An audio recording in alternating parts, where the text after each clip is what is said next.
Coming up on Around San Diego, President-elect Donald Trump voted into office once again, and the Latino population helped him earn that spot.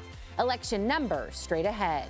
And the San Diego Police Department is considering adopting new recommendations when it comes to its pursuit policies. We'll have those details as well. Plus, the city of San Diego is working to prevent pedestrian deaths, specifically in Pacific Beach. Around San Diego starts now.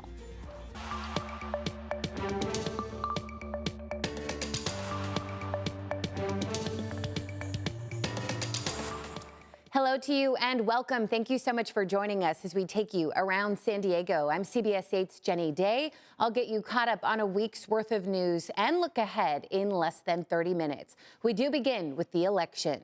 Experts say a growing number of Latino voters helped President-elect Donald Trump secure his second presidential win. CBS 8's Shannon Handy starts us off. Right now, exit polls show Trump had a larger share of the Latino vote compared to 2020. Now, while some may find that surprising, the people I spoke with say it's not, given a variety of reasons. To say that we are elated would be an understatement. Surrounded by members and supporters of a group Escondido Republican women, Linda Lopez Alvarez explained why she never doubted Donald Trump would win the presidential election. In 2016, we had that silent majority, but it was too big this time. I just had a gut feeling, and I believe in the American people, and I think they spoke loud and clearly. Linda has met Trump and served as a delegate at the Republican convention a number of times. She says Latinos are increasingly supporting Trump because they have conservative family values and aren't seeing their lives improve with Democrats in charge. The most important thing is to take care of our families, and if you can't afford groceries and you can't afford gas to get to work, all those extras are impossible to give your children. According to a CBS exit poll, Donald Trump received 45% of the Latino vote, which is an 11% increase from 2020. I sat down with Rafael Fernandez de Castro, director of UCSD's Center for U.S.-Mexican Studies. Like Linda, he says the increase in Latino support for Trump did not come as a surprise for the reasons she explained, as well as the fact this year's poll included a lot of first-time Latino voters. They didn't experience his presidency in 2016 to 2020. I would say a lot of them voted for him because I would say he represents an easy answers to the problems. One of those problems, the economy, which was listed as a top concern in the CBS exit poll. Regarding Trump's anti-immigration rhetoric and border policies, Rafael says Latino voters believe his insults don't apply to them, and the majority want a more secure border. The immigrants that come first, they don't want others to continue to come because they believe that this might depress the salaries. Rafael says Trump's anti-abortion policies also resonated with Latino voters. Moving forward, he believes their influence on elections will continue to grow. Almost 14 million Latinos did not register to vote. So there's an under-registration of Latinos. As for Linda, she plans to be at the inauguration, telling me no matter who you voted for, she hopes for a less divisive future. I think it's time for us to come together as Americans. Shannon Handy, CBS 8.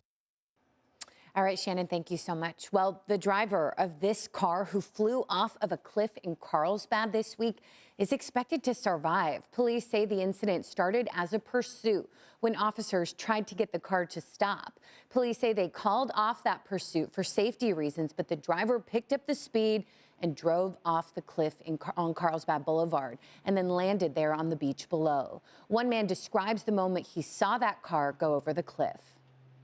Down to the beach, and all of a sudden just heard a big crash and dirt and everything. Wow. So yeah, initial police findings don't suggest drugs or alcohol were involved. So now to new details about a man accused of sexually assaulting a 75-year-old woman inside her home.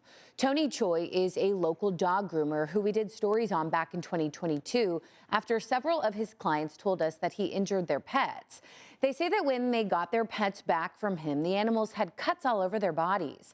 Back then, we talked to Choi about those accusations, and he told us the injuries were accidental. Now, sheriff's deputies say he assaulted a 75-year-old inside her home near Torrey Highlands after he had offered to wash her dog. Choi was arrested and is now out on $100,000 bail. And meantime, the San Diego Commission on Police Practices has approved a series of recommendations on police pursuits. The new recommendations would ban chases except for when they're absolutely critical. It would also form a special review board to analyze all of SDPD pursuits. This comes after the deaths of 2 young boys last year and a police officer earlier this year after separate police pursuits. These last few accidents that have happened that are just absolutely tragic, heartbreaking. So we want to stop that if we possibly can. Yeah, now once these new recommendations are sent to Police Chief Scott Wall, he'll then have 60 days to decide whether to adopt them. And right now, the city of San Diego is tackling a massive project, removing all of the debris left over from encampments along the San Diego riverbed. We showed you the island, as it's called, back in August when an estimated 40 people were living in that encampment. Now, after 4 months of outreach to people living there, the city is cleaning it up. And the city has also been going in circles trying to end pedestrian deaths, but now it seems circles are the answer to their problem. More and more roundabouts are being built across the city with the hope of saving lives. CBS 8's Steve Price visited a site where a roundabout is currently being built and is working for you by taking a closer look at their effectiveness. This is a new roundabout being built as we speak here in Pacific Beach. The goal to slow drivers down, make our streets safer for pedestrians, and experts say these things work. We have them in Bird Rock, the Balboa Park area, and Oak Park. 22 already completed with plans to build dozens more, and in the future, possibly hundreds of them. Working for you, we took a closer look at the benefits of roundabouts, which generally cost more than $2 million apiece. Roundabouts slow traffic down. Jeremy Bloom is with Circulate San Diego, a nonprofit dedicated to making our streets safer. There's a 90% reduction in traffic fatalities when a roundabout's installed in an intersection, and a 76% reduction in traffic injuries when a roundabout's put in. In 2015, the city launched what it called its Vision Zero campaign, with a goal to reduce pedestrian fatalities to 0 within 10 years. But now, just a few months away from that deadline, we're trending in the wrong direction. In 2021, we had 67 deaths. A year later, 69. And last year, 70. Jeremy says several factors are contributing to that increase. Cars are bigger than they were a decade ago. They're moving faster. And we just haven't built all the infrastructure that we need to build. But Jeremy sees positive steps to turning things around, like the roundabouts and more obvious ways to identify crosswalks. Brighter signals, those flashing lights, and then stripping, paint on the ground so that there's crosswalks that are well defined and labeled. The city also noted another positive with roundabouts. Since cars rarely have to come to a complete stop, they reduce emissions, telling us in a statement, because of their many safety benefits, constructing roundabouts are a key component of the city of San Diego's Vision Zero efforts to eliminate traffic fatalities and severe injury. Roundabouts deliver increased safety to intersections while also lowering vehicle emissions in their surrounding community, part of the city's climate action strategy to lower vehicle emissions overall. This roundabout at Foothill and Loring in Pacific Beach is expected to be completed early next year. Working for you, Steve Price, CBS 8. Certainly hope it works, Steve. Thank you. And Carlsbad is also considering lifting its drive-through ban for new restaurants. The city has just 12 drive-throughs, all built before the ban went into effect in 1997. Carlsbad enacted the ban due to resident concerns over protecting the city's character and preventing traffic congestion. Residents now have mixed feelings. I think considering adding more drive-throughs to the city is ill-advised. We are in a climate crisis. The thing is everybody, we all drive, and so whether it's a good thing or not for the belly fat, it's a good thing for lifestyle, right? Because people, it's quicker. Yeah, so the city is looking at different ways it could regulate drive-thrus. This includes limiting hours of operation, the length of the drive-through line, and minimum distance from residential areas. Well, as we continue to take you around San Diego, a Ramona man is sharing his hidden talent. We'll have his touching story coming up in the Zevely Zone. Well, the San Diego Humane Society is reducing adoption fees to help people find a new holiday companion. Through the end of the month, adoption fees will be just $20 for cats and dogs that are at least 7 months old. The Humane Society is operating at 147% capacity right now, taking care of 1,500 animals, so definitely could use your help. Walk-in adoptions are available every day of the week except for Monday at the Humane Society's locations in Escondido, El Cajon, Oceanside, and Morena. Well, the Padres announced this week manager Mike Shildt has been given a 2-year contract extension. Shildt says that what he enjoys most about his job are the people, and in particular, the players. It's an absolute privilege and an honor to be their manager, and I'm beyond excited to continue to that for the next 3 years. I got a chance to give a big hug to Toddy and Joe moments ago, and we're all excited to continue to move this together.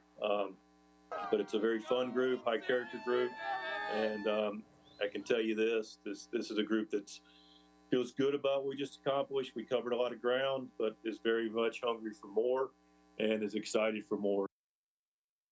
Yeah, well said, as are we. We can't wait to see what you all do.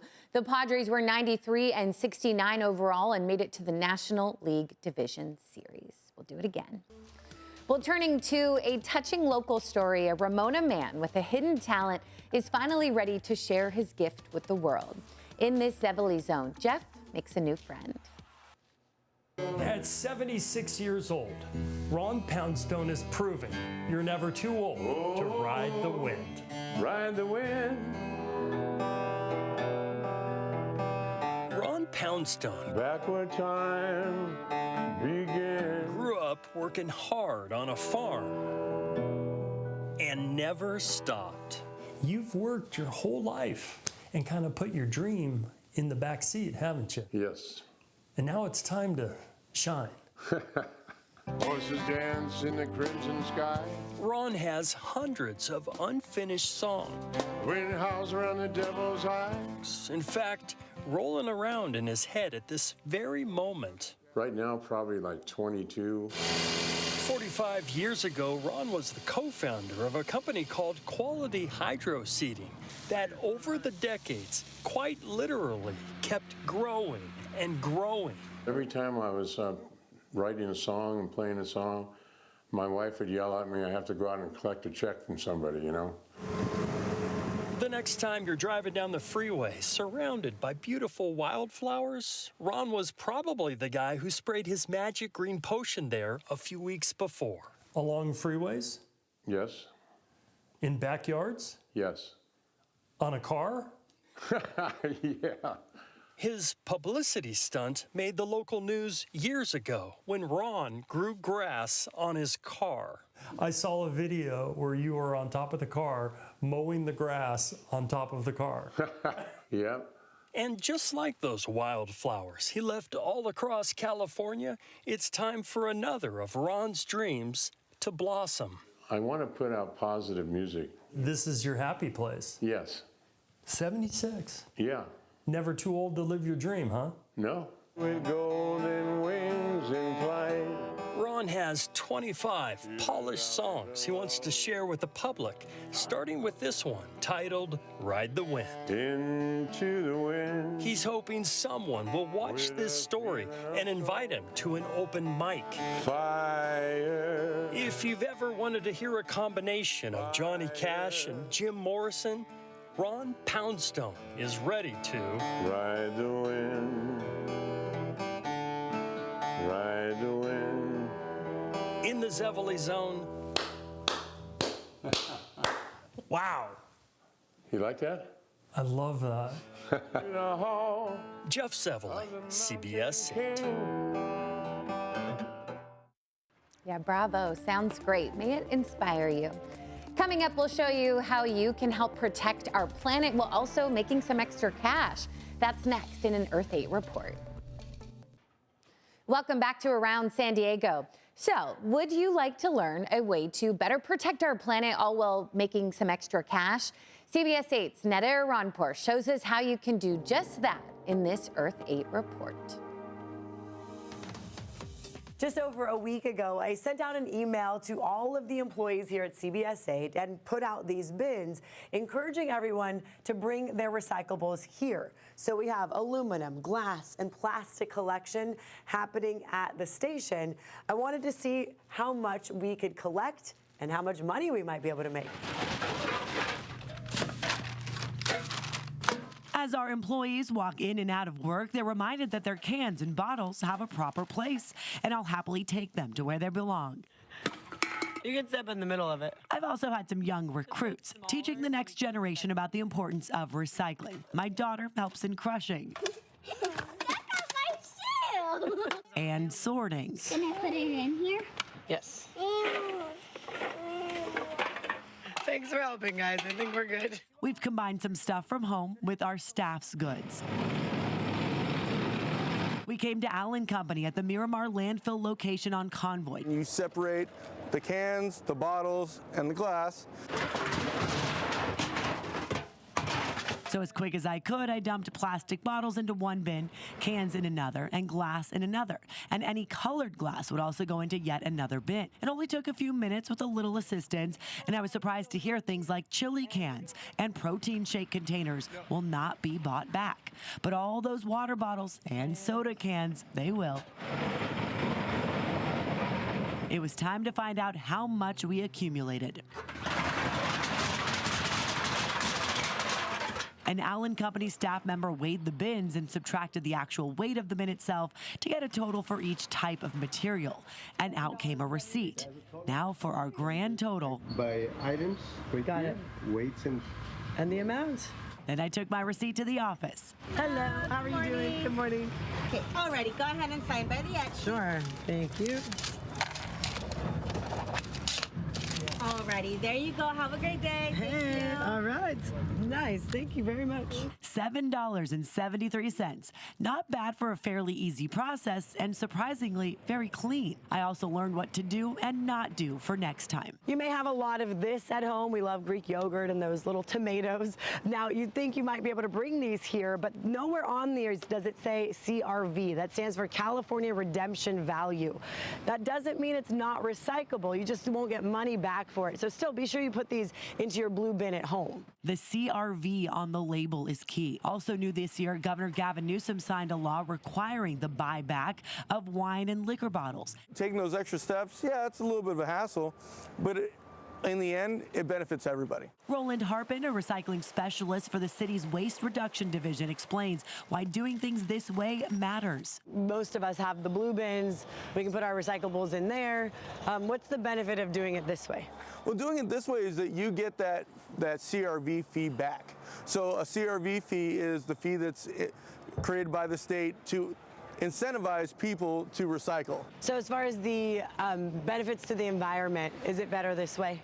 It is better this way because the material that's brought in here is cleaner and it's already separated. The companies that are buying these materials are liking it cleaner. And during a time when some people may have lost trust that their materials will in fact get recycled, this way provides much more reassurance. For Earth 8, I'm Neda Iranpour. It's truly so important. We've all got to do our part. So Neda, good work to you, and maybe you can make some money. Well, that will do it for us. Thank you for your time. Thanks for staying informed as always. For CBS 8, I'm Jenny Day. Take such good care.